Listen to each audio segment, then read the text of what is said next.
नमस्कार दोस्तों। सावन में आने वाले हर एक व्रत व त्योहार का विशेष महत्व होता है और इसमें से एक है सावन पुत्रदा एकादशी व्रत, जो कि विशेष तौर पर संतान प्राप्ति की कामना और संतान के सुखी जीवन के लिए रखा जाता है। प्रत्येक माता पिता यही चाहते हैं कि उनकी संतान के जीवन में कभी कोई कष्ट न आए और वह तरक्की की सीढ़ियां चढ़ें। सावन पुत्रदा एकादशी व्रत भी इसी कामना से रखा जाता है और इस व्रत को पाप नाशन माना गया है। दोस्तों, पंचांग के अनुसार सावन माह के शुक्ल पक्ष की एकादशी तिथि का प्रारंभ 26 अगस्त दिन शनिवार की देर रात 12:08 पर होगा। वहीं इस तिथि का समापन 27 अगस्त दिन रविवार को रात 9:32 पर होगा। उदया तिथि के आधार पर सावन पुत्रदा एकादशी का व्रत 27 अगस्त दिन रविवार को रखा जाएगा। सावन पुत्रदा एकादशी की पूजा का शुभ मुहूर्त सुबह में ही है, क्योंकि सुबह में सर्वार्थ सिद्धि योग रहेगा। सर्वार्थ सिद्धि योग सुबह 5:56 से सुबह 7:16 तक होगा, इसलिए यह समय पूजा के लिए अच्छा रहेगा। सर्वार्थ सिद्धि योग में किए गए कार्य सफल होते हैं। इस समय के अलावा आप सावन पुत्रदा एकादशी की पूजा सुबह 7:33 से लेकर दोपहर 12:23 के मध्य कर सकते हैं। इस दिन राहु काल शाम के समय है। दोस्तों, सावन पुत्रदा एकादशी व्रत का पारण 28 अगस्त दिन सोमवार को किया जाएगा। इस दिन व्रत पारण का समय सुबह 5:57 से सुबह 8:31 के बीच कभी भी किया जा सकता है। पारण करने पर ही व्रत पूरा होता है। इस दिन द्वादशी तिथि शाम 6:22 पर खत्म होगी। दोस्तों, सावन पुत्रदा एकादशी वाले दिन पाताल की भद्रा रहेगी। भद्रा का समय सुबह 10:55 से रात 9:32 तक होगा।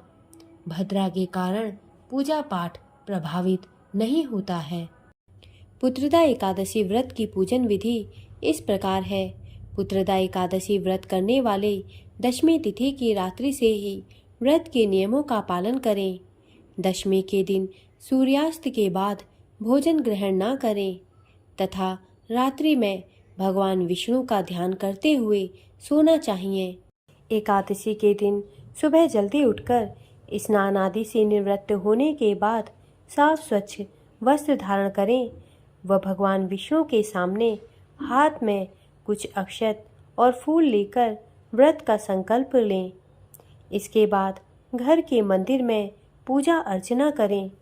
फिर भगवान विष्णु के शंख चक्र और गदाधारी धारण किए हुए चतुर्भुज स्वरूप की तस्वीर या मूर्ति की पूजा करें। सबसे पहले उनका पंचामृत से अभिषेक करें। इसके बाद विधि विधान के साथ पूजा अर्चना शुरू करें। इसमें रोली, अक्षत, सिंदूर, तुलसी के पत्ते, फूल, धूप, दीप आदि अर्पित करें और फिर सफ़ेद रंग की मिठाई या फल का भोग लगाएं। इसके बाद देसी घी का दीपक जलाएं और फिर पुत्रदा एकादशी की कथा सुनें। कथा सुनने के बाद विष्णु सहस्त्रनाम और नारायण कवच का पाठ करना उत्तम माना जाता है। इसके बाद भगवान विष्णु की आरती उतारें और एक माला भगवान विष्णु के बीज मंत्र का जाप भी कर सकते हैं। पूरे दिन निराहार रहते हुए भगवान विष्णु का ध्यान करते रहें व संध्या के समय भगवान विष्णु की आरती उतारें। इसके बाद फलाहार करें। इस दिन दीपदान करने का भी बहुत अधिक महत्व होता है, इसलिए दीपदान अवश्य करें। एकादशी की रात में भगवान का भजन कीर्तन करते हुए समय बिताएं तथा दूसरे दिन यानी पारण तिथि पर सुबह जल्दी उठकर स्नान आदि करने के बाद पूजा पाठ करें व इसके बाद ब्राह्मणों को भोजन करवाएं, दान दक्षिणा दें तथा उन्हें खुश करके विदा करें। इसके बाद भोजन कर अपने व्रत का पारण करना चाहिए। दोस्तों, सावन पुत्रदा एकादशी व्रत का महत्व आप इस व्रत के नाम से ही जान सकते हैं। पुत्रदा एकादशी का अर्थ है वह एकादशी व्रत जिसके फलस्वरूप व्यक्ति को पुत्र की प्राप्ति होती है। जिन लोगों की वंश वृद्धि नहीं होती है या जो संतानहीन है उनको पुत्रदा एकादशी का व्रत अवश्य रखना चाहिए। विष्णु भगवान के आशीष से आपको पुत्र की प्राप्ति हो सकती है। श्रावण पुत्रदा एकादशी की व्रत कथा इस प्रकार है। एक बार युधिष्ठिर जी ने श्री कृष्ण जी से कहा कि हे भगवान, श्रावण शुक्ल एकादशी का क्या नाम है? व्रत करने की विधि तथा इसका महत्म्य कृपा करके मुझे बताइए। इस पर मधुसूदन कहने लगे कि इस एकादशी का नाम पुत्रदा एकादशी है। अब आप शांति पूर्वक इसकी कथा सुनिए। इसके सुनने मात्र से ही वाजपेयी यज्ञ का फल प्राप्त होता है। द्वापर युग के आरंभ में महिष्मती नाम की एक नगरी थी जिसमें महीजित नाम का राजा राज्य करता था, लेकिन पुत्रहीन होने के कारण राजा को राज्य सुखदायक नहीं लगता था। उसका मानना था कि जिसके संतान ना हो उसके लिए यह लोक और परलोक दोनों ही दुखदायक होते हैं। पुत्र सुख की प्राप्ति के लिए राजा ने अनेक उपाय किए, परंतु राजा को पुत्र की प्राप्ति नहीं हुई।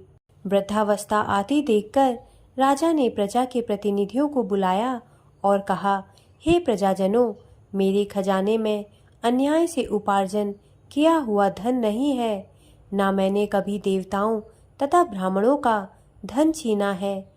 किसी दूसरे की धरोहर भी मैंने कभी नहीं ली। प्रजा को पुत्र के समान पालता रहा।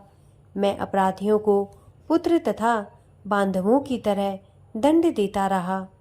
कभी किसी से घृणा नहीं की, सबको समान माना है। सज्जनों की सदा पूजा करता हूँ। इस प्रकार धर्मयुक्त राज्य करते हुए भी मेरे पुत्र नहीं है, सो मैं अत्यंत दुख पा रहा हूँ। इसका क्या कारण है? राजा महीजित की इस बात को विचारने के लिए मंत्री तथा प्रजा के प्रतिनिधि वन को गए। वहाँ बड़े बड़े ऋषि मुनियों के दर्शन किए। राजा की उत्तम कामना की पूर्ति के लिए किसी श्रेष्ठ तपस्वी मुनि को देखते फिरते रहे। एक आश्रम में उन्होंने एक अत्यंत वयोवृद्ध धर्म के ज्ञाता, बड़े तपस्वी, परमात्मा में मन लगाए हुए, निराहार, जितेंद्रिय, जितात्मा, जित क्रोध, सनातन धर्म के गुण तत्वों को जानने वाले, समस्त शास्त्रों के ज्ञाता महात्मा लोमेश मुनि को देखा, जिनका कल्प के व्यतीत होने पर एक रोम गिरता था। सबने जाकर ऋषि को प्रणाम किया। उन लोगों को देखकर मुनि ने पूछा कि आप लोग किस कारण से आए हैं? निसंदेह मैं आप लोगों का हित करूँगा। मेरे जन्म केवल दूसरों के उपकार के लिए हुआ है, इसमें संदेह मत करो। लोमेश ऋषि के ऐसे वचन सुनकर सब लोग बोले, हे महर्षि, आप हमारी बात जानने में ब्रह्मा से भी अधिक समर्थ हैं, अतः आप हमारे इस संदेह को दूर कीजिए। महिष्मतीपुरी का धर्मात्मा राजा महीजित प्रजा का पुत्र के समान पालन करता है, फिर भी वह पुत्रहीन होने के कारण दुखी है। उन लोगों ने आगे कहा कि हम लोग उनकी प्रजा हैं, अतः उनके दुख से हम भी दुखी हैं।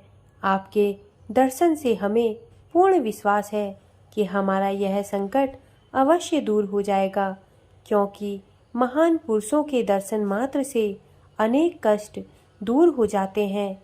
अब आप कृपा करके राजा के पुत्र होने का उपाय बतलाएं। यह बात सुनकर ऋषि ने थोड़ी देर के लिए नेत्र बंद किए और राजा की पूर्व जन्म का वृत्तांत जानकर कहने लगे कि यह राजा पूर्व जन्म में एक निर्धन वैश्य था। निर्धन होने के कारण इसने कई बुरे कर्म किए। यह एक गांव से दूसरे गांव व्यापार करने जाया करता था। एक समय ज्येष्ठ मास के शुक्ल पक्ष की द्वादशी के दिन मध्याह्न के समय जबकि वह 2 दिन से भूखा प्यासा था, एक जलाशय पर जल पीने गया। उसी स्थान पर एक तत्काल की ब्याही हुई प्यासी गौ जल पी रही थी। राजा ने उस प्यासी गौ को जल पीते हुए हटा दिया और स्वयं जल पीने लगा। इसलिए राजा को यह दुख सहना पड़ा। एकादशी के दिन भूखा रहने से वह राजा हुआ और प्यासी गौ को जल पीते हुए हटाने के कारण पुत्र वियोग का दुख सहना पड़ रहा है। ऐसा सुनकर सब लोग कहने लगे कि हे ऋषि, शास्त्रों में पापों का प्रायश्चित भी लिखा है, अतः जिस प्रकार राजा का यह पाप नष्ट हो जाए, आप ऐसा उपाय बतलाइए। लोमेश मुनि कहने लगे कि श्रावण शुक्ल पक्ष की एकादशी को, जिसे पुत्रदा एकादशी भी कहते हैं, तुम सब लोग व्रत करो और रात्रि को जागरण करो, तो इससे राजा का यह पूर्व जन्म का पाप अवश्य नष्ट हो जाएगा। साथ ही राजा को पुत्र की प्राप्ति होगी।